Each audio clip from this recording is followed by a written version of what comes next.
بسم اللہ الرحمن الرحیم۔ آقی وائس کے معزز ناظرین، ایک ایسا عرب کمانڈر جس نے کم و بیش 100 سے زیادہ جنگیں لڑیں اور اسلام لانے سے پہلے اور بعد میں کبھی کسی جنگ میں شکست نہ کھائی۔ اسلام لانے سے پہلے جنگ احد میں مسلمانوں پہ پلٹ کے حملہ کرنے اور ان کی جیتی ہوئی جنگ کو ہار میں تبدیل کر دینے میں بھی انہی کا ہاتھ تھا۔ ایک جنگ میں لڑتے ہوئے ان کے ہاتھوں 9 سے زیادہ تلواریں ٹوٹیں تو نبی پاک صلی اللہ علیہ وسلم نے انہیں سیف اللہ کا لقب دیا، جس کا مطلب تھا اللہ کی تلوار۔ دوستو، آج ہم حضرت خالد بن ولید رضی اللہ تعالی عنہ کے شجرہ نسب کی بات کریں گے۔ خالد بن ولید رضی اللہ تعالی عنہ قریش کے کس خاندان سے تعلق رکھتے تھے اور اس خاندان کا نبی پاک صلی اللہ علیہ وسلم کے ساتھ کیسا رویہ تھا؟ ابو جہل، جو نبی پاک صلی اللہ علیہ وسلم کے سب سے بڑے دشمنوں میں سے ایک تھا، اس کا آپ رضی اللہ تعالی عنہ کے ساتھ کیا رشتہ تھا؟ آپ کے کل کتنے بچے تھے اور آج کل ان کی نسل کے لوگ دنیا کے کس حصے میں پائے جاتے ہیں؟ لیکن اس سے پہلے آپ ہمارے چینل آقی وائس کو سبسکرائب کر لیں اور ساتھ میں لگے گھنٹی کے نشان کو پریس کر کے بیل نوٹیفیکیشن بھی آن کر لیں تاکہ ہماری آنے والی ہر نئی ویڈیو آپ کو بر وقت مل سکے۔ ناظرین، اس شجرے کو سمجھنے کے لیے ہمیں آج سے تقریباً 1800 سال پہلے عربوں کے ایک بہت بڑے سردار مرہ ابن کعب تک جانا پڑے گا، جو کہ 4 صدی عیسوی میں جزیرہ نما عرب میں زندگی گزار رہے تھے۔ اگر ان کے آباء و اجداد کی بات کی جائے تو ان کی نسل 71 پشتیں پہلے حضرت ابراہیم علیہ السلام اور پھر حضرت آدم علیہ السلام سے جا ملتی ہے۔ دوستو، مرہ کے ویسے تو کئی بیٹے تھے، لیکن آج کی ویڈیو کی مناسبت سے ان کے 2 بیٹوں کا ذکر خصوصی طور پر کریں گے۔ ان کے بیٹے کلاب کی نسل سے نبی پاک صلی اللہ علیہ وسلم اور حضرت علی رضی اللہ تعالی عنہ تھے، جبکہ یکازہ کی نسل میں حضرت خالد بن ولید آتے ہیں۔ یکازہ کے بیٹے مخزوم کو بنو مخزوم کا جد امجد مانا جاتا ہے، اور چونکہ حضرت خالد بنو مخزوم سے تعلق رکھتے تھے تو ہم اسی خاندان کی بات کریں گے، جو کہ بنو ہاشم اور بنو امیہ کے بعد عربوں کا تیسرا سب سے بااثر اور طاقتور قبیلہ سمجھا جاتا ہے۔ یہی وجہ تھی کہ یہ لوگ جنگوں میں گھڑ سوار دستوں کی قیادت کیا کرتے تھے اور ان کا ذریعہ معاش خیموں کی تجارت کرنا تھا۔ اگر مخزوم کی اولاد کی بات کی جائے تو ان کے 3 بیٹے تھے۔ ان کے سب سے بڑے بیٹے عمران کی نسل میں فاطمہ بنت عمران آتی ہیں، جو کہ حضرت عبداللہ اور حضرت ابو طالب کی والدہ اور نبی پاک صلی اللہ علیہ وسلم کی دادی تھیں۔ فاطمہ کے بھائی ابو وہاب نے کعبہ کی دوبارہ تعمیر کے وقت ایک شرط رکھی تھی، اور وہ یہ کہ کعبہ کی تعمیر میں جتنا بھی خرچ کیا جائے گا وہ صرف حلال طریقوں سے کمائے گئے پیسوں سے ہوگا۔ ان کی اس تجویز پر عمل تو ہوا، لیکن جمع کیا گیا حلال مال اتنا نہ تھا کہ پورے کعبہ کو تعمیر کیا جاتا۔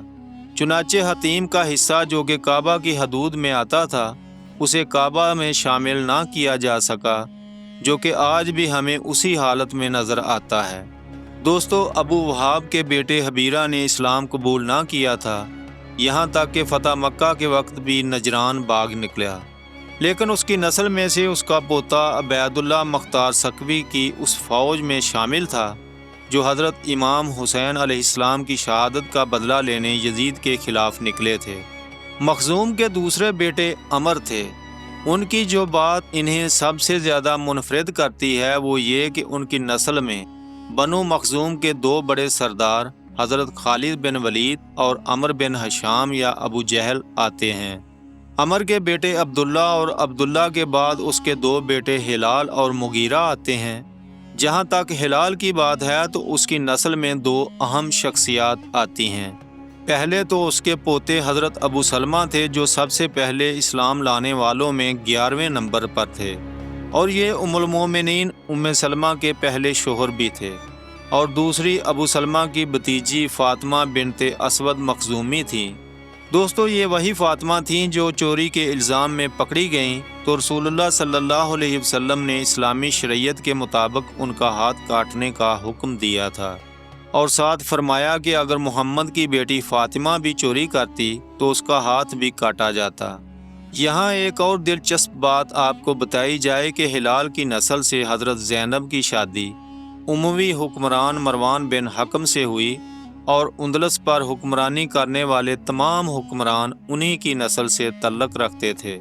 ہلال کے علاوہ عبداللہ کے ایک دوسرے بیٹے مغیرہ تھے، جو 6 صدی عیسوی میں بنو مخزوم کے سردار اور حضرت خالد بن ولید رضی اللہ تعالیٰ عنہ کے دادا تھے۔ کہا جاتا ہے کہ انہی کی قیادت میں بنی مخزوم کا قبیلہ قریش کا سب سے مضبوط اور امیر ترین قبیلہ بن گیا، اور یہ لوگ کعبہ کے علاوہ پورے مکہ کو کنٹرول کیا کرتے تھے۔ مغیرہ کے کل 14 بیٹے تھے، جن میں سے تقریباً 8 غزوہ بدر میں مسلمانوں کے ہاتھوں قتل ہوئے، اور اگر اس کے 4 سب سے نمایاں بیٹوں کی بات کی جائے تو ان میں ابو امیہ، عبداللہ، ولید اور ہاشم شامل تھے۔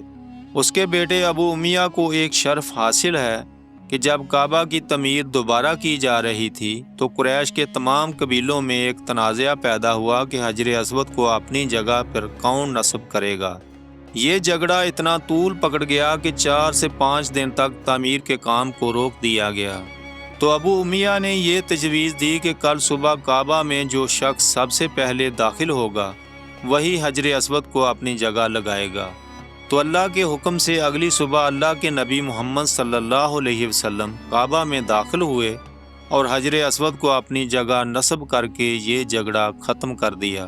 اس کے بیٹے حضرت مہاجر رضی اللہ تعالی عنہ صحابی اور اسلامی فوج کے کمانڈر تھے، جبکہ ابو امیہ کی بیٹی حضرت ام سلمہ رضی اللہ تعالی عنہ ام المومنین یعنی نبی پاک صلی اللہ علیہ وسلم کی زوجہ تھیں۔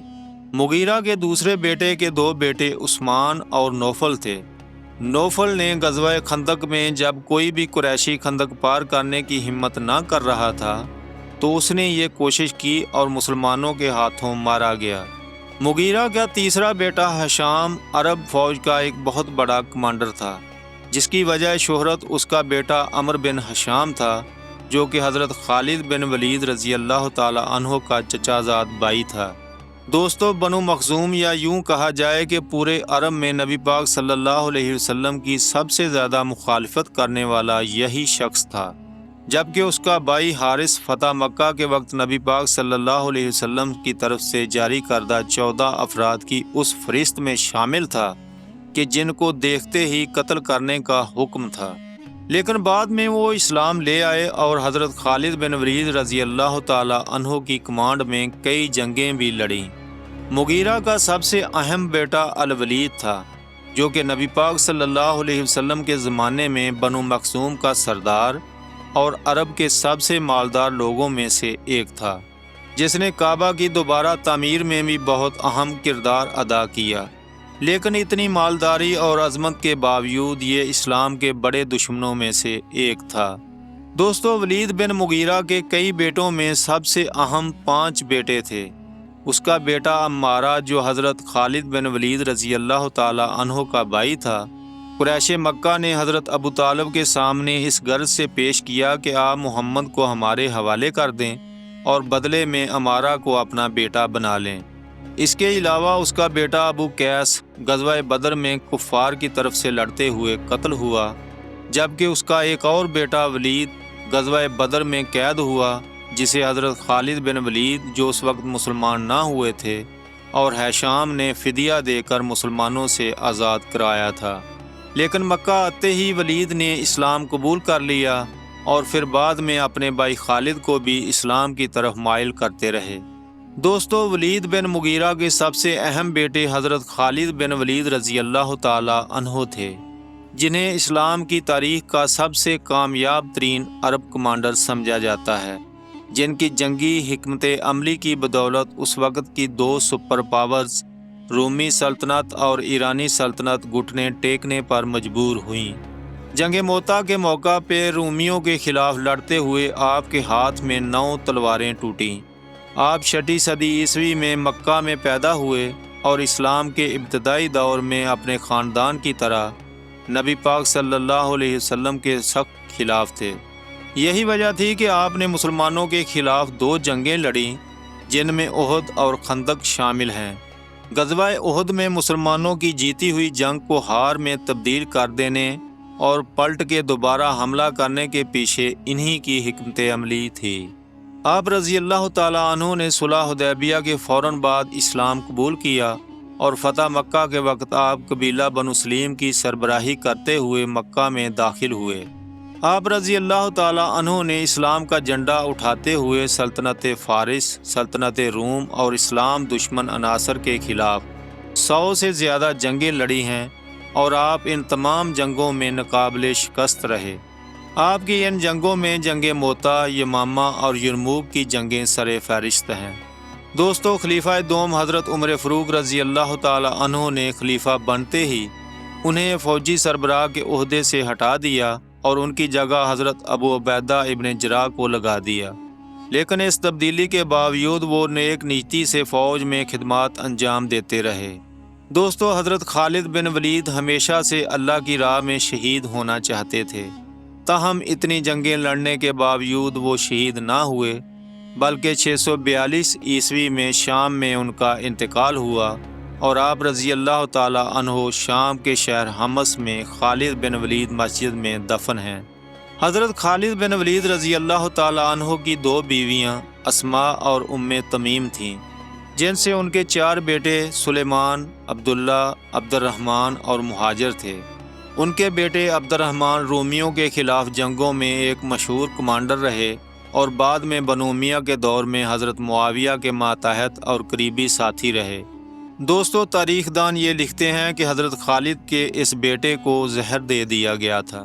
حضرت خالد بن ولید کے دوسرے بیٹے مہاجر حضرت علی کے حامی تھے اور جنگ صفین میں حضرت معاویہ کی فوج سے لڑتے ہوئے شہید ہوئے۔